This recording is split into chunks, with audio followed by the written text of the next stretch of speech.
Before the Nether update, shark fishing was absolutely unrivaled by any other fishing method. But now, thanks to a few changes to fishing, lava fishing might actually be better. But today I'm gonna find out because I'm not gonna fish unless I'm doing it the fastest way possible. I mean, I could use that saved time doing so many other things, like going outside. I mean, dungeons, of course. But anyways, make your predictions and let's get straight into it. So for shark fishing, I'm gonna be using a full thunder set, and this thunder set has some decent attributes with 2 pieces of fishing experience, so that's basically decent for me. I'm also gonna be using a level 100 ammonite pet with a washed up souvenir, and my fishing level is 39 with 1.65 million. So yeah, that's gonna be all. So let's get straight into it. And also, I'm using a lucky rod of the sea with expertise 7.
So after an hour of shark fishing, let me show you exactly what I got. So if we take a look at my fishing XP, I got around 1.05 million XP, which is actually not that bad, and that's pretty hard to beat. So if I open this chest, this is exactly what I got. Now if I turn on calculate profits, in an hour I was able to get 4.9 million coins, which is not that bad, but it's more like 3.9 mil, because you're really not going to be fishing while a spooky event happens most of the time, so that probably wouldn't count. But yeah, 3.9 mil in an hour is really not that bad. And now we're gonna start lava fishing. Right now I'm at 587,000 XP into fishing 40, and for my gear I'm gonna be using 3/4 thunder and wither goggles. And for my rod I have a treacherous inferno rod, which I think is pretty maxed out, so yeah. And also, we have about 120% sea creature chance with an ammonite pet active. And the reason I'm using wither goggles is because these mobs actually require skill to kill, unlike all the other guys. We're also going to be using whale bait, because we don't skimp out here on the Ched channel, you see. But anyways, that's going to be all for me. So let's get into this hour of lava fishing.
Okay, now that I'm done lava fishing, let me show you a few nitpicky things that I actually do to help me out.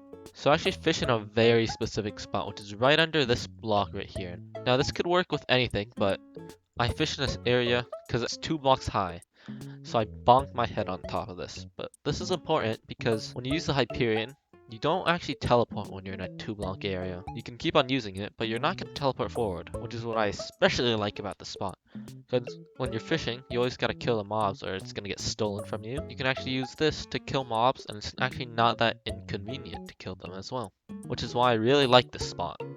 Now if you don't have a hype and you can't insta-kill mobs, let me show you a few spots where you can fish up mobs and then kill them later. So if we go over here actually, you can fish mobs, and then what it'll do is once you fish them, they'll actually pop down into there. Here, let me show you. Oh my god, it's a lava blaze. Okay, let's try that again. The mobs that you actually fish up, they'll fall down behind into here. And this is a good spot because then, not only is this a private area, but every 5 minutes you can go down and kill the mobs with some kind of mage weapon like a spirit scepter. It's really nice to be able to get fishing XP without your kills being stolen, especially if you don't have a hype. But now that I'm done fishing, let me show you exactly how much XP and money I got. So we actually got about 700,000 XP. Which is really not that good compared to shark fishing. But besides that, let me show you what loot I got. So we go into this chest, I've got all of this. And this is a lot of mob drops, and we've got 2 thunder shards which can't be sold, and 18 nether stars, which is pretty good if you want to do kudras. Not only that, you've also got about 4 stacks of silver magma fish. But the crazy thing is, if we go into here and click calculate profits, you can actually sell all of these drops for about 100k, no matter what. Because people want crimson essence, and if you salvage these, you get a lot of crimson essence. So people are gonna buy those. And that's a lot of coins.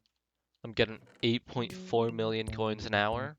Along with decent fishing XP, this might be an actual money-making method. I wasn't really expecting to get this much money, but if you were to sell all these, it's crazy how much money you would get. 8.4 million is not something to scoff about. But now if we take a look at the final results, lava fishing might have been worse for XP, but it gave almost double the amount of money.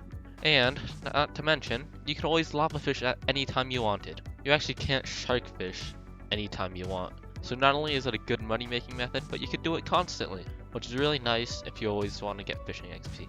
But anyways, that's going to be all for today's video, so make sure to like and subscribe, do all the good stuff. And with that, I'm going to get back to lava fishing now. So I'll see you in the next video. Goodbye.